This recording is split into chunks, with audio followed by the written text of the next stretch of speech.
Welcome back to another stream. Today we are, wait, let me move the mic a little closer. Oop, not that close. Take two. Welcome back to another stream. Today we are going to be reacting to some Mr. Nightmare. Actually, it's been a while since we have reacted to Mr. Nightmare. It's been a little while. So yeah, so I thought it'd be good to react to it, and it is. Oh, for God's sake. Yeah, remind me tomorrow. Yeah, I know. Update computers. Yeah. It is parenting horror stories.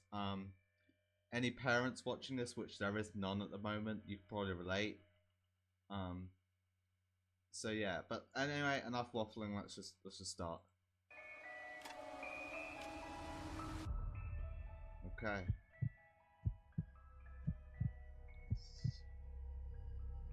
I'm a single mother of two. My ex-husband and I take turns watching the kids month to month. My son Luke is 15 and my daughter Melissa is 10. This happened just a few months ago. I did some late night grocery shopping after work. Luke had texted me earlier that he was going out with his friends. It was a Friday night. I wasn't thrilled with him leaving Melissa alone, but 10 is the age a lot of parents are more comfortable leaving their kids alone, and he knows I can't expect him to babysit her anymore. I got back to the house around 9 o'clock at night. I had to make 3 or 4 trips from the car to the house because of the amount of groceries I bought. I always overdo it with the groceries on the months I get to watch the kids. And then on the months alone, I'm the complete opposite. When I finally finished putting all the groceries in the fridge and pantry, I went upstairs to greet Melissa. I heard the shower running in the bathroom, so I went back downstairs to lay down in the living room and put on my show on Netflix. I was halfway through an episode, and I still hadn't heard Melissa leave the bathroom upstairs. Long hot showers aren't free, and I never condone my kids wasting water. Yeah, don't want that water bill being too expensive now. Soon. I went back downstairs to resume my show. Only for about 5 minutes, though. Melissa was still in the shower, so I went back up there again and knocked louder. This time, I waited for her to acknowledge me, but when she didn't, I continued to knock louder and yell her name angrily. She's doing a madness in the shower. Like we all know what she's doing in the shower if she's taken that long. But yeah, it's alright. No shame in that. But yeah, she's doing a madness. What the hell's my hair doing? It took me a little bit to notice through the bottom crack of the door that the light was off in the bathroom. I tried the doorknob, but the door was locked. The locks on my doors inside the house are easily unlocked with a fingernail, though. So she can see a screen better. That's what it is, because the light would be obstructing her view. She obviously wants to see the screen better while she's doing the madness. That's what's going on here. To force my way in, now growing concerned. As the door opened, I yelled into the room at my daughter, at that moment feeling more furious than anything. I flicked the light switch up and went over to the tub. I yanked the curtain half open, honestly not knowing what to expect. Hold on, what the hell is that toilet seat? That's a weird toilet seat. Sleep? I just said sleep. Seat. Weird toilet seat. That's so weird. And you have weird sort of Listerine up here. Yeah, I don't know what this bathroom's doing. This is like something out of this, like The Sims or something. But not in my worst nightmare would I have expected to find some 50-something-year-old withered-looking woman laying flat in the bathtub with the shower spraying water onto her. I screamed so loud and long until I lost the ability to scream for a few seconds. I had my back pressed up to the mirror. Grandma, get out of the shower. Everything on the counter had fallen to the ground. I felt an unexplainable sense I need to go back. I had my back pressed up to the mirror. Everything on the counter had fallen to the ground. I felt an unexplainable sense of Mom, you knocked my lotion on the floor. I was going to use that later. Shock and horror. The woman stood up in the tub, looking at me, her hair and clothes obviously drenched. I slammed the bathroom door shut and screamed Melissa's name. I checked her room first thing, and I found her hiding under the covers. I grabbed her and tugged her out of the room. As we passed the bathroom door towards the stairs, that woman was standing in the doorway of the bathroom. Everything about her looked like a zombie. Her eyes, her movement. I made sure to grab my cell phone before locking the two of us in the spare room in the basement. I called the police, and as I waited for the police to come, Melissa told me she thought it was me who came into the house, but when she saw some random, scary-looking woman walking up the stairs, she ran to her room to hide. Luke left the front door unlocked when he left. The police showed up in a timely manner. Ooh, Luke's in I trouble. talked to the police and told them exactly what Melissa told me. I described the woman's appearance, noting she was also soaked, and because of that I couldn't give a good description of her hair besides long and graying. Man, I am ugly. This was all wow. after making sure the woman was no longer in the house. Not under a bed, not in a closet, not behind a shower curtain. She simply left the house as easily as she entered. It's likely she was drugged out of her mind.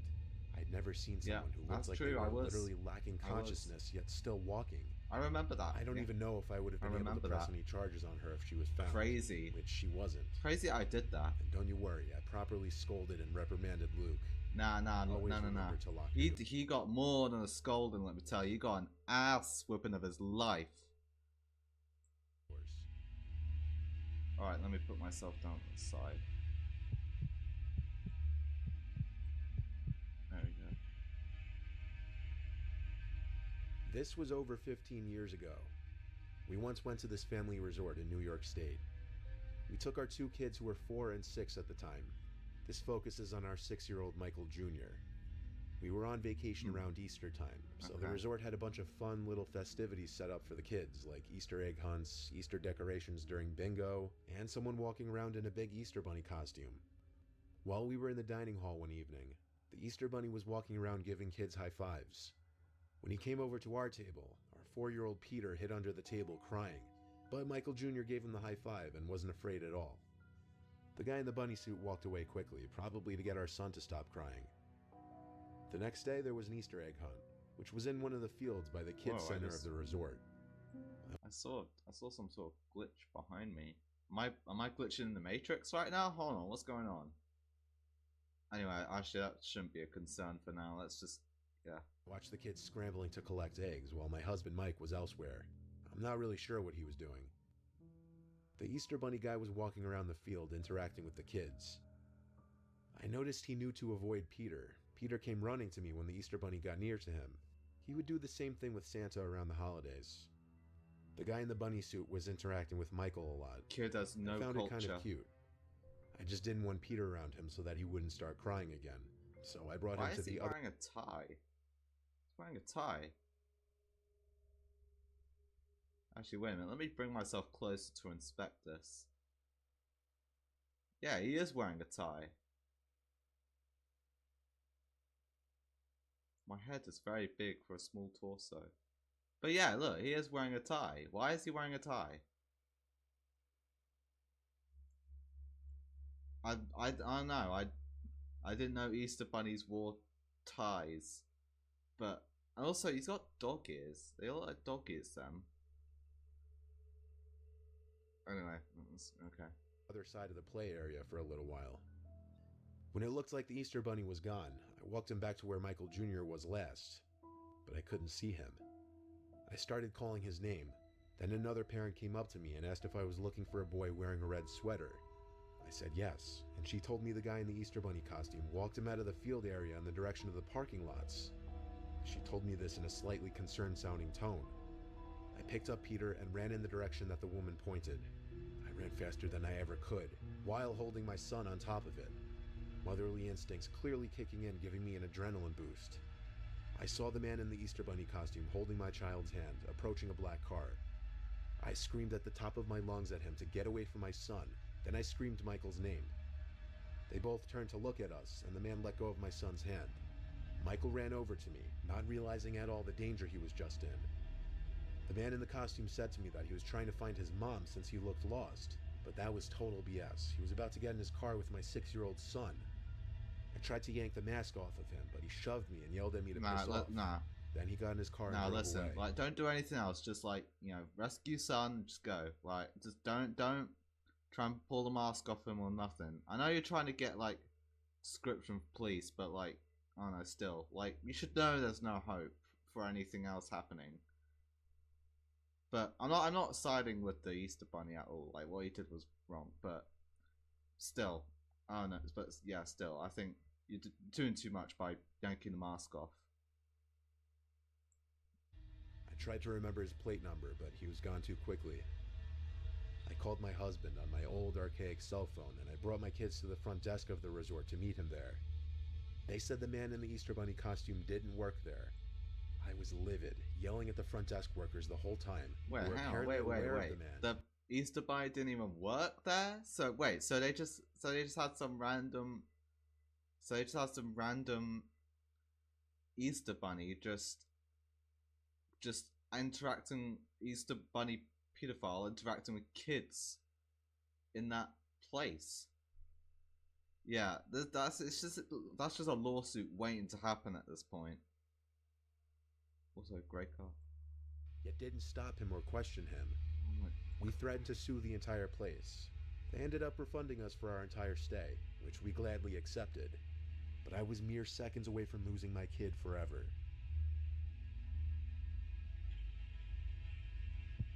Oh my god, go away. This freaking like reminder Windows thing keeps coming up. It's so annoying. I will fix it by next stream, by the way. I'll fix it. I'll try to fix the next stream. We adopted our son Charlie at the age of 2. He's aware that he was adopted. We were honest with him about that ever since he started to learn to speak. Honesty is best policy. Respect. You know, I think more adoptive parents, need to have that honesty. I think they need to, they need to be honest with them that, yeah, we're not your real parents. Womp womp. Also, nice toys up here. Very nice. He's now 7 years old. We don't have any children of our own because... Got Imaginext toys. He can't afford Lego. So he got Imaginext. I like these two things though. Oh, and this thing. My wife can't have kids. Somewhat recently, my wife and I started noticing very strange behavior with Charlie. And what motivated me to actually sit down and write this was something my wife and I still can't explain. There's an upstairs toy room for Charlie since there's 2 extra bedrooms in our house. He has a big toy closet in there, and the whole room has a bunch of toys like a Lego table, action figures, and such. For the duration of about a month, at different times we'd hear Charlie talking to himself. Not like role-playing talking in his play, we'd overhear him speaking as if he were talking to another person in the room. The first time this happened, my wife wasn't home, but as I passed his playroom, I overheard him talking as if he had a friend in there. And I swear to God, I actually walked in just to make sure he didn't actually have a friend in there. When I walked in, I saw him sitting at his Lego table with a couple of his WWE action figures on top of it. But he wasn't currently playing with any of them. He was just sitting there blankly staring at me. I asked, "Who are you talking to?" He shrugged his shoulders. As weird as it was, I had to assume he was just playing. Yeah, just leave him be, The next man. time Just leave something him strange be. happened, it was a lot worse. This time my wife was at least home to witness it with me. We were in the kitchen, Charlie was in the backyard playing. We heard him laughing and talking suddenly, so my wife went to look out the window to see what he was doing. Then she called me over to look as well. What we saw was Charlie talking to thin air, as if he were talking to a person. It resembled him trying to show someone who wasn't there how to use the plastic sword in his hand. I expressed to my wife my concern. And then the sword floated. She said he may just have an imaginary friend. I told her I didn't know how I felt about that. She seemed to feel it was completely normal. Fast forward to like the 3rd or 4th instance. It was 9 o'clock on a school night, approaching Charlie's bedtime. He was in his playroom still. Alright, I was trying to be lenient with the bedtime and let him play for a few more minutes. I heard Charlie laughing and talking to his imaginary friend again. I curiously had to take a peek into the room. As I opened Charlie's door, I heard his closet door shut. I looked at Charlie, standing up in the dead center of the room, with his toys scattered around him. I asked him who's in the closet, and something on the inside of it fell. It sounded like a big plastic toy. I asked one more time who's in the closet in a yell. He said George. I swung the door open, expecting one of his little friends in there. Maybe my wife let him have a playdate or sleepover without telling me. But the closet was empty besides his toys. That's going on here. I picked Charlie up against his will and brought him to his room. I told him he was going to bed. Then I told my wife about the closet door closing on its own, and then the toy inside falling on its own. She thought I was messing with her at first, but then she saw I was serious. That night, I woke up to sounds from down the hall in Charlie's playroom. We sleep with the door open. I woke my wife and told her to follow me quietly. We tiptoed to the toy room. Charlie wasn't in there, but a distinct, loud clicking sound was coming from inside the toy closet. I opened it, showing bravery for my wife, and as I did, the clicking stopped. We dug for any kind of electric toys that may have made that clicking sound. Nothing, though. I think that was the night I became a believer in the paranormal. The next morning, I woke to my wife's scream. Probably schizophrenia. She was holding our wedding photo. It was cracked right down the middle, not just the picture in the glass, but the frame too. It was cracked perfectly down the middle, separating the two of us. We took Charlie and stayed with my mom for a week. Then, after a week, my wife and I returned to the house. We listed the house for sale, and after a few days of normalcy, we brought Charlie back to the house. But we moved out a month later. Wow, really? So when the house is normal, you still move out? Really? Nah, come on. Come on. They're tripping now, they're tripping. These parents are just tripping like hella mad. Anyway, where's that's it for that one? Where's the second one? Ah, here we go. Here's the second one.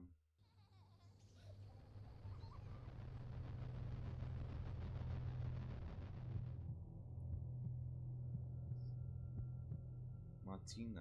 My son George has always had the strangest friends. I'm not sure why, but in his earlier years, he always attracted what would be considered the weird kids. I've got a ton of stories about this, but there's one that kind of sticks out like a thorn. He was in the 4th grade, and we had just moved due to my husband's reassignment, so George was new to his school. He had always been an outgoing and friendly kid, so my husband and I weren't particularly worried about his ability to make new friends. We were transitioning well as a family. Also, everything was going well with him at school. Apologize for the loud ass fan in the background. That's the computer fan. It's like hella loud right now. So if you can hear it, then yeah. I don't know what that's all about. I was beyond pleased the first time I met all of George's classmates' parents, as they all seemed like upstanding, honest people. A few months after the move, I got a call from George's school in the middle of the day requesting one of his parents come in to discuss an incident involving him and another student. My husband was at work, so I assumed the responsibility and agreed to meet with the principal after picking up my son. I remember feeling a mixture of anger and confusion. Anger, obviously. I mean, my son had probably been in a fight, which I'd need to punish him for should I find out he was the antagonizer.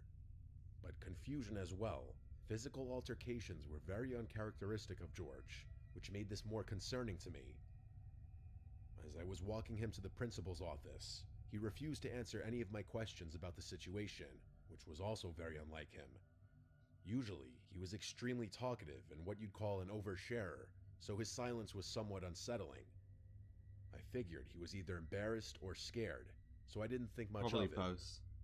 The principal asked that George sit in the waiting room outside his office, so that's where I left him.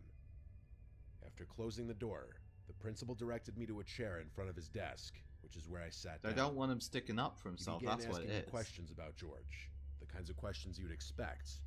How is his behavior at home? Does he listen? Does he talk back? Is he respectful? You know, things like that. I had nothing but positive things to say. George was an extremely well-behaved and respectful boy, and that's not the mother in me. I was just telling the objective truth. Eventually, the principal told me why I had been called in. Apparently, George had gotten into a brief altercation with a classmate after recess, At least it's a boy just named brief. Sebastian. I asked about the circumstances of the fight, and this is what I was told. They had been the last 2 students outside, and they were walking up the stairs together. Seemingly out of nowhere, George pulled an eraser out of his pocket and struck Sebastian over the head with it, causing him to fall to the ground and start screaming. I was baffled. It was An eraser? How the hell do you get hit with it? How the hell do you get knocked down with an eraser? Seriously, that kid must have milk weak bones. He probably has no calcium at all his bones. He's probably like a stick man if he can get knocked down with an eraser like that. What's going on? Totally unlike George to do something like that without being provoked. Plus, I had heard about the Sebastian boy before. George spoke fondly of him, like they were close friends. I asked the principal more questions, but he didn't seem to have the answers, and ultimately admitted that no one had seen the incident. but both boys had independently confirmed details of the story. He then said that George wasn't in trouble, as a little fight wasn't too uncommon. He told me that he just wanted to inform me, and that no further action would be taken, which definitely calmed me down. After that, he excused me, so I left. George was still silent about the whole thing as I drove him home, and only opened up to me right before bedtime. Admittedly, I had grown frustrated with him for not talking to me, which was probably why he quit the silent act. He told me that Sebastian had tricked him. I asked him to elaborate, and he told me that they had been playing make-believe Street Fighter. As per Sebastian's instruction, George had pulled out an eraser for a KO move of some sort. Out of nowhere, Sebastian fell to the ground and pretended to be really hurt. He then whispered in George's ear that he'd seriously hurt him if George didn't pretend like he'd attacked him. So that's what George did, and all the teachers assumed it had been a real fight. Rightfully so, I was pretty pissed. My little boy had been taken advantage of and falsely accused. Instead of going to the Now, school... see, what I would do, I would just like hurt him for real. I ain't letting no one manipulate me. All right, I ain't having no kid be like, all right, yeah, I'm gonna punch you. Don't act like you hurt me. No. If he does that, I'm punching him for real. So I ain't get my pistol out and be like, pew, pew. No, they don't have balls. Pew. That's what I would do. I decided to handle things myself. That night, I went through the school's directory and found Sebastian's mother's phone number. She introduced herself as Maggie, and I was kind of taken aback by how sweet and genuine she sounded on the phone. She told me she had heard about the incident, gotten the real story from Sebastian, and already reprimanded him. I thought it was kind of odd that Sebastian would have told the truth to his mother so soon, but I was happy I didn't have to do any convincing. She then went on to say that Sebastian had always had some minor behavioral problems growing up, and he'd sometimes think and act like another person entirely. I actually started to feel bad the more she told me. It seemed as if he wasn't fully in control of some of his actions. Maggie suggested that the boys schedule a sleepover to make up for the whole thing and become better friends, which I thought was a great idea. Nope. 999 trillion nopes. I ain't having a sleepover with no kid who tried to manipulate me or none of that. Trying to fall to the ground, make me think that I hit him, make all the teachers do that. Nah, no way. Like, and if it's forced upon me, I'm killing the kid. She offered to host, and I was appreciative of that. That weekend, both moms are dumb. The mom of this who wrote the story is also dumb. I drove over to her house with George, who had returned to his bubbly, talkative self. Maggie invited me in, and the two of us got to know each other over some wine while the boys played in the basement. Like I said before, Maggie seems like a completely upstanding person, and I really enjoyed her company. Yeah, I'm not sure about that. I ended up staying for a few hours, and the time flew by. Eventually, I just had to ask about Sebastian's behavior, as it had been bugging me for a while. Her entire demeanor and this is where it goes downhill. She lowered her voice a bit. She told me that he often had trouble making friends, and that he's seen a few doctors, all of whom think it's something he'll outgrow soon. She went on to say that he's gotten much better at controlling himself, and the fact that he was being more social at school was a good sign. I didn't inquire much more than that. I just wanted to make sure my son would be safe for the night. Maggie promised me George would be in good hands, and that Sebastian didn't have a history of getting physical or violent. More so just acting strange. Yeah, just manipulative. That was enough reassurance for me. Scumbag. This woman was clearly genuine, and it actually felt kind of nice knowing that George would be helping Sebastian learn how to make friends. That's called two-faced, madame. It came time to leave, so I went downstairs to say goodbye to George. The two boys were laughing and playing Battleship. It looked like they were really getting along. I kissed my son goodbye and drove home. The next morning, I went to go pick him up. When I got to the house, he was waiting near the door with all his stuff and a smile on his face. I assumed the night went well. I said good morning to Maggie and packed George's stuff in the car. As we were driving away, though, he started bawling. Jeez, how much stuff did he take? What, to all go in the car? Jeez, how much stuff do you take? He took the whole house with him. He took his whole mum's house with him. Sofa, kitchen, bedrooms, everything. Everything. He must have packed it all in there. Also, I keep missing some parts. I apologize. I have to keep skipping back.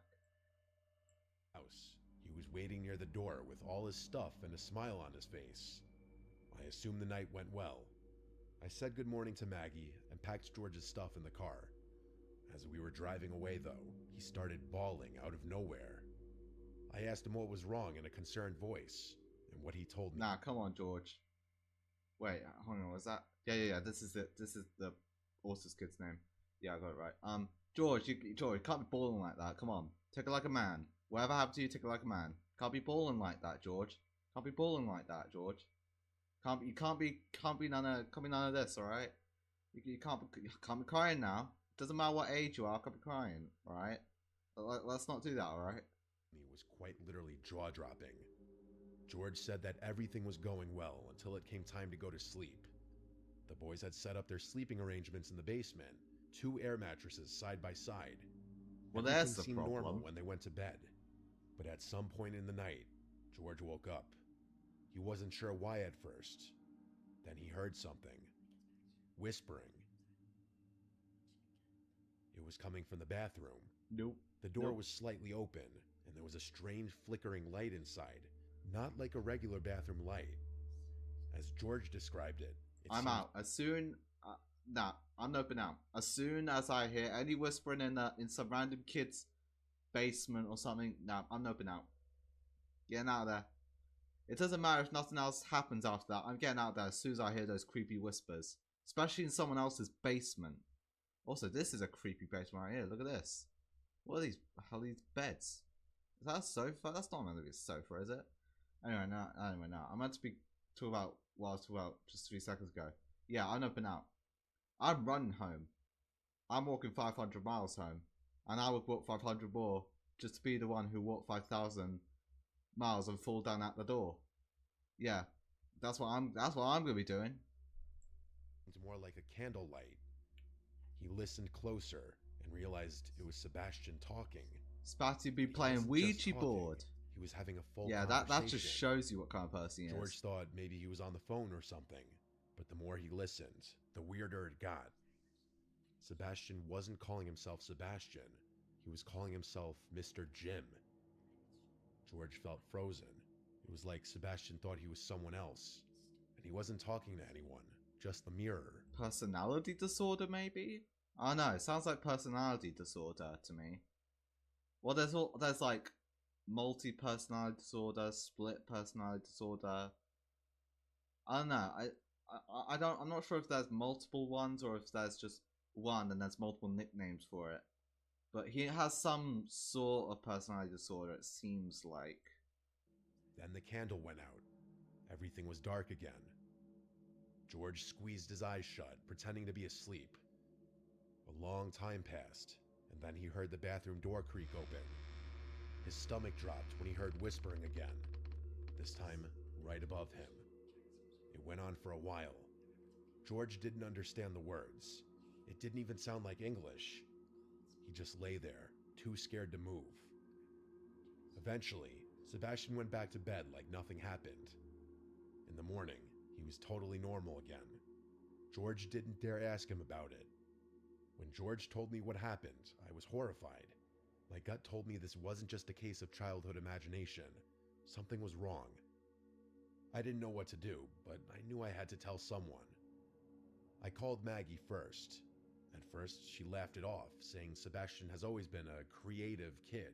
But as I pressed her, What? her voice Hold on. faltered. Schizophrenia or split personality disorder creative? No.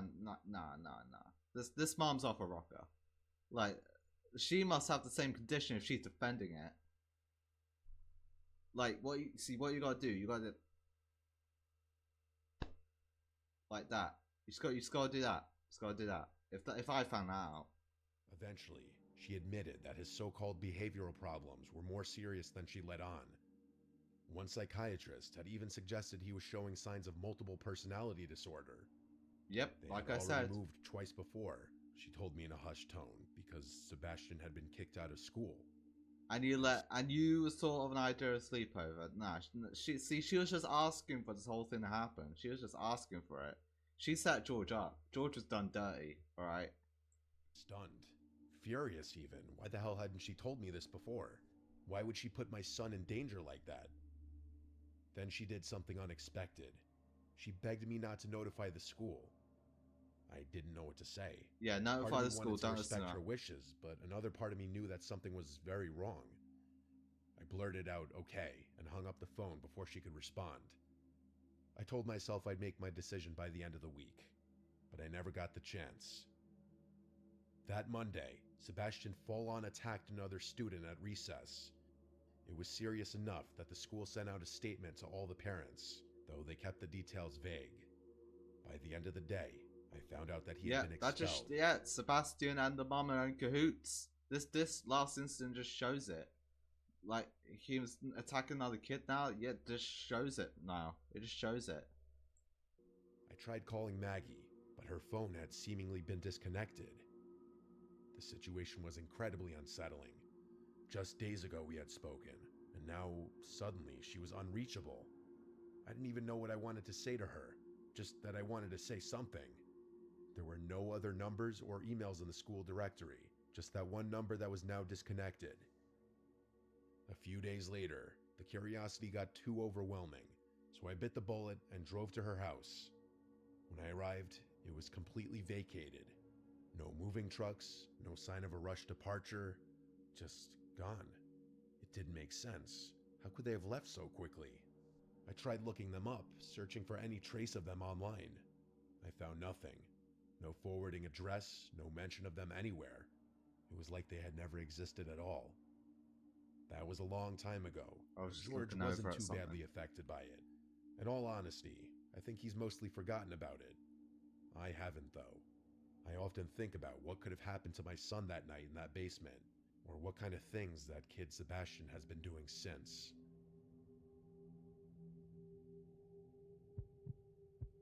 He is definitely gonna grow up being a serial killer. Not killing serial, killing humans, but yeah, he's gonna grow up to be some sort of murderer. My upbringing was a little unorthodox. I grew up in a Southern Baptist household, the kind where we didn't believe in ghosts, but were absolutely certain about demons. Let me explain. If something strange happens, it wasn't a spirit or I wandering mean, aren't soul. ghosts and demons kind of the same? I mean, I've heard that the more the ghost scares you, the more it can turn into something stronger like a demon. So they are sort of the same. It was something darker, something biblical. I never fully bought into it, but the message was drilled into me from a young age. Rejecting demons meant rejecting scripture itself. My mother, though, was different. Faith was optional for her. She wasn't atheist or agnostic, just indifferent. She'd say things like, God and I have an understanding, whenever I pressed her about church. While I leaned into religion as a source of structure and stability, she drifted further from it. It was one of the many things that widened the gap between us. I won't sugarcoat it. My mother struggled with addiction, mental health issues, things she never wanted help for. Some days she was functional, others she was downright insane. I tried not to take it personally, but it was hard. Looking back, she definitely had. Yeah, it is so hard. I mean, the person that you love and you think that they love you and they're just like acting all crazy, start to resent them after a while. So I'm not really surprised if he's feeling this way. Also, let me move. I'm just gonna move just a little bit. There we go.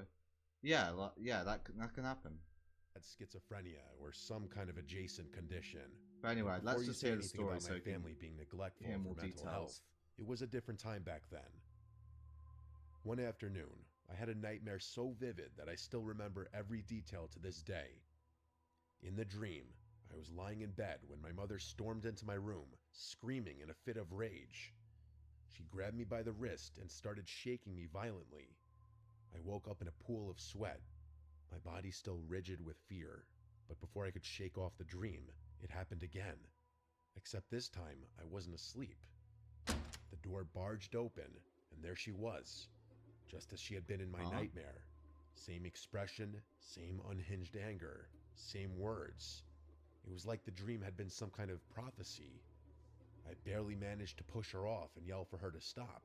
And then, Nah, this guy is this guy has vision dreams. This guy doesn't have normal dreams. He has vision dreams.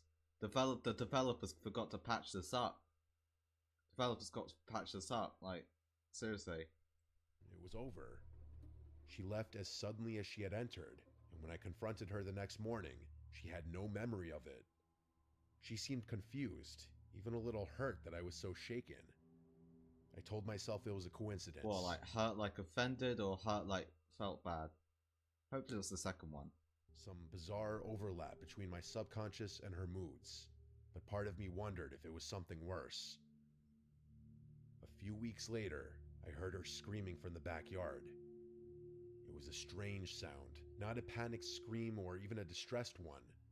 The scream sounded more excited. I don't even know if that makes sense, but that's the best way I can describe it. I rushed outside and froze at what I saw.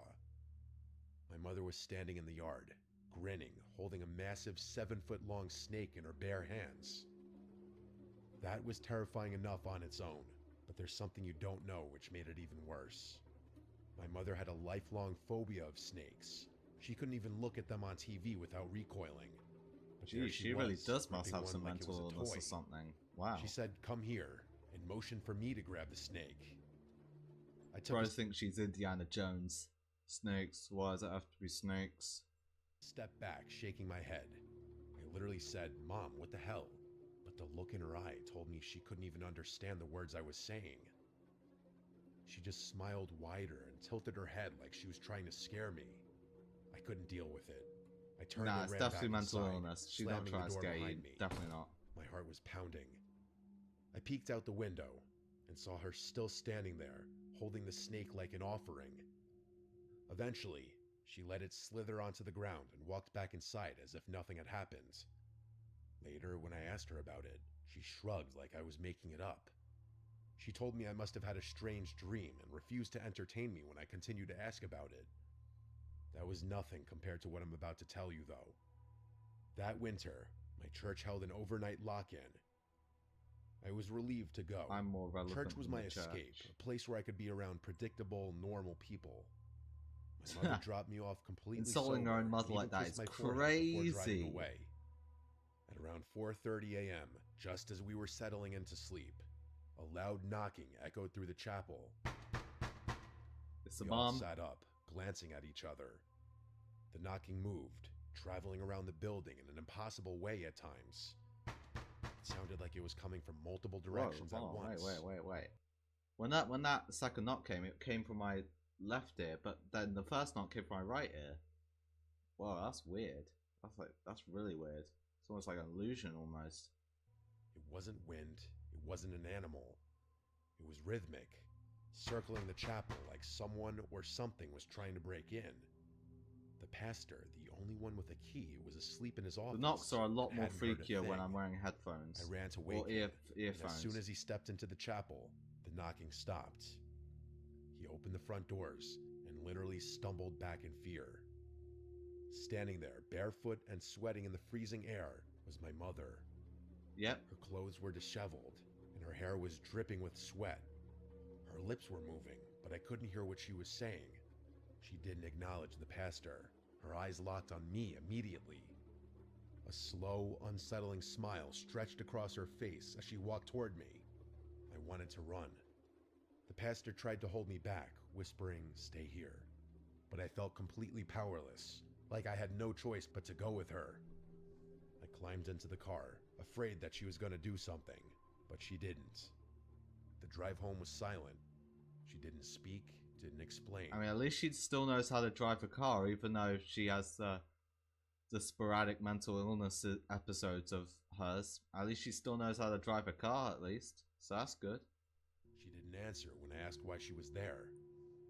When we got home, she She stopped in the doorway and just stared at me. She stood there silently watching me as I walked to my room. I closed the door, locked it, and lay awake for hours, listening. In the morning, she was in the kitchen cooking breakfast. She was cheerful and clearly oblivious to what had happened the night before. She jumped back when she saw me, saying she was just about to pick me up from the church. I felt the blood drain from my face. She had no memory of knocking on the church doors, no memory of driving me home. It was freaky. I expected someone, the pastor, a So church... no one told her what happened? Nah, see, they're just mean. That's just mean. Like, they're doing this mom dirty, like, not telling her that she took her son home at night, creepily.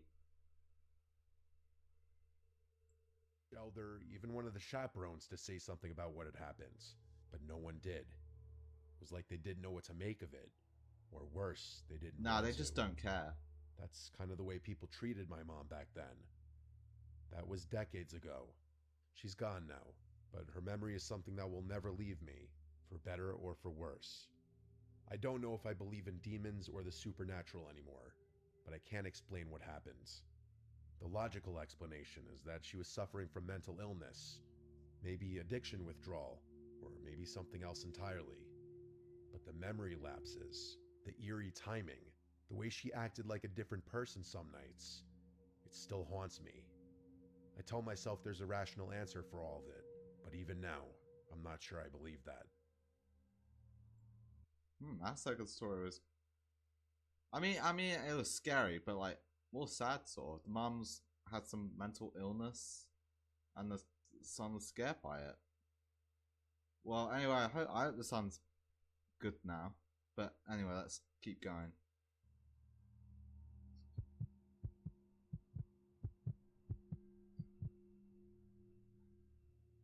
My eldest son started sleepwalking when he was about 8 or 9. I had heard of kids going through phases like that, so I wasn't too concerned at first.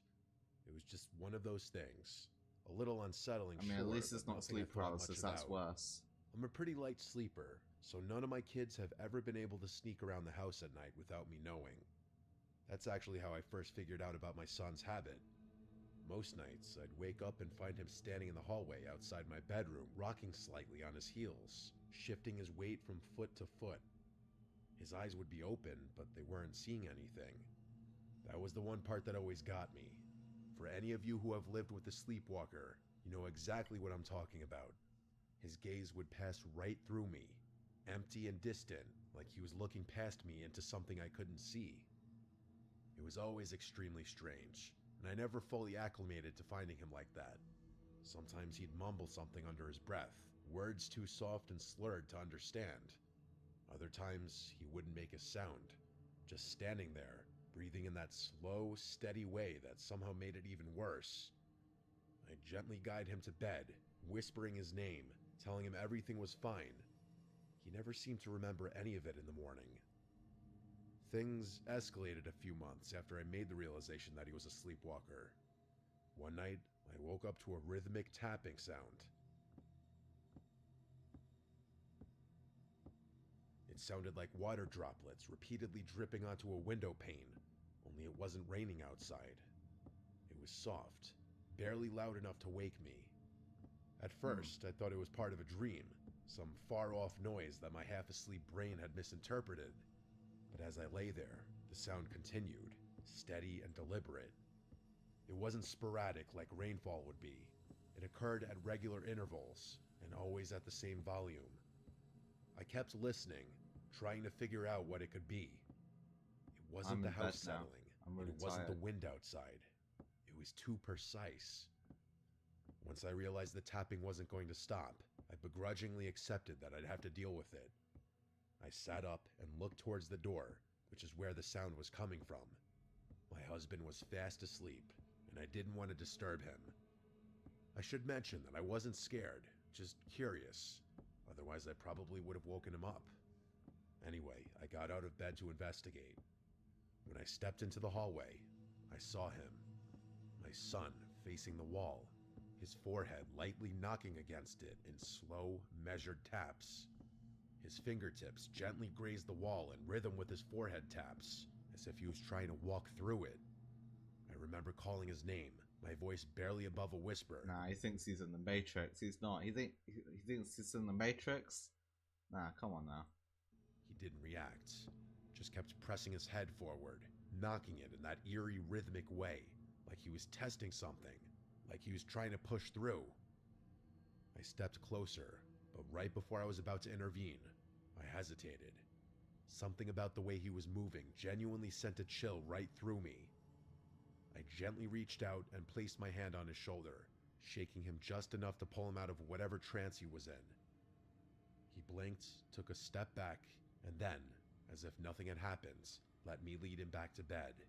He never mentioned it in the morning. It happened a few more times, but it was pretty infrequent if I'm being honest. I figured it was just another strange habit of sleepwalkers. Maybe some kind of subconscious response to the wall being there. Some internal sense of space that his dreaming mind hadn't accounted for. The story sounds kind of fictional, but it's good though. I like the story so far. Anyway, wait, let me move myself down here. Alright, anyway, as I was saying, I like the story, even if it's fiction, but I don't know, it shouldn't be in a true story. It's a bit misleading, I would say. I mean, it's not actually. It's a fact. It's not. I shouldn't say. I would say it's a fact. Like it just shouldn't be. It's not a huge deal, but you know, a bit misleading. But anyway, let's continue. Weird bedroom, by the way. And eventually, he outgrew it. The sleepwalking stopped, and the strange, vacant staring in the hallway became a weird little memory that I mostly forgot about. That is, until my younger son started doing the same thing years later. The sleepwalking, I mean. At first, I brushed it off. Kids go through phases. Some behaviors repeat themselves. It was just so uncanny that both of them started sleepwalking around the same age. Again, though, nothing too unusual. Genetics are a fascinating thing. But eventually, I started noticing the little details. The things that gave me a growing sense of concern. It wasn't just that he sleepwalked. It was how he sleepwalked. He stood in the hallway, shifting from foot to foot, his eyes open but unfocused. He moved the same way as my older son had, with that slow, eerie rhythm, like his movements weren't completely random. It was unsettling. It felt like I was living the memory of watching my older son do the same thing years earlier. But it got worse than that. One night, I woke up to that tapping noise again. I already knew what I'd see before I stepped into the hallway. And I was right. There he was, forehead pressed to the exact same spot, knocking against the wall like he was trying to step into something that wasn't there.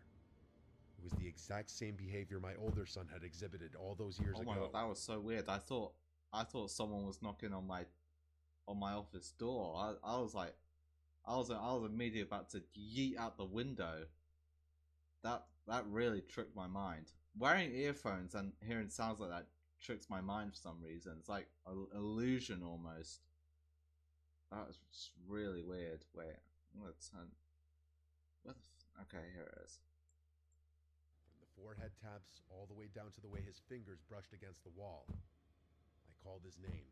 Nothing. I touched his shoulder. Nothing. He just kept knocking, his small body swaying slightly, lost in some deep, unreachable place.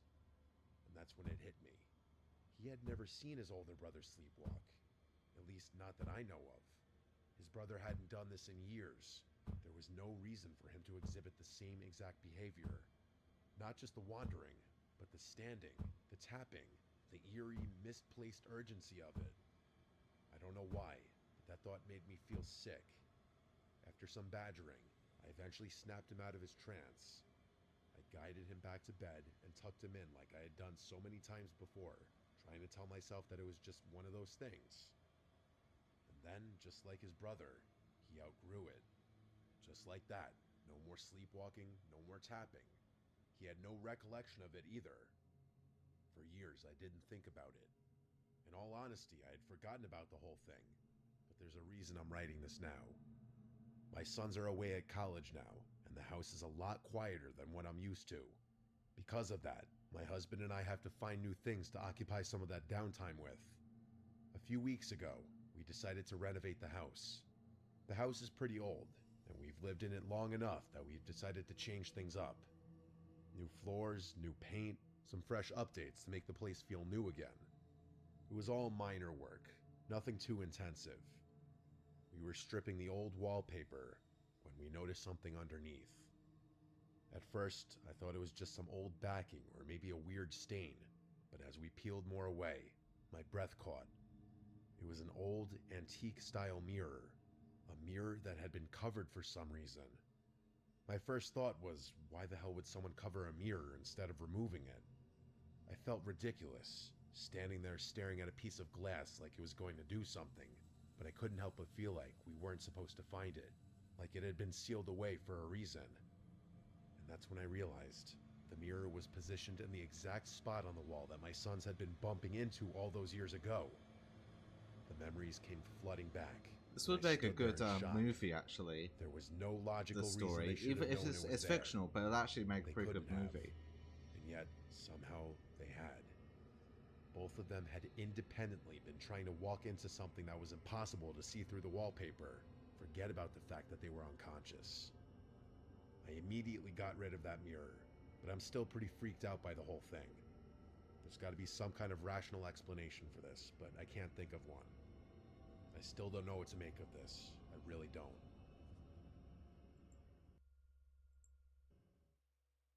Alright, anyway, that I'm gonna end it here now because I have to water the cat and water the plants. So yeah, see you next stream, which will be longer, don't worry. Anyway,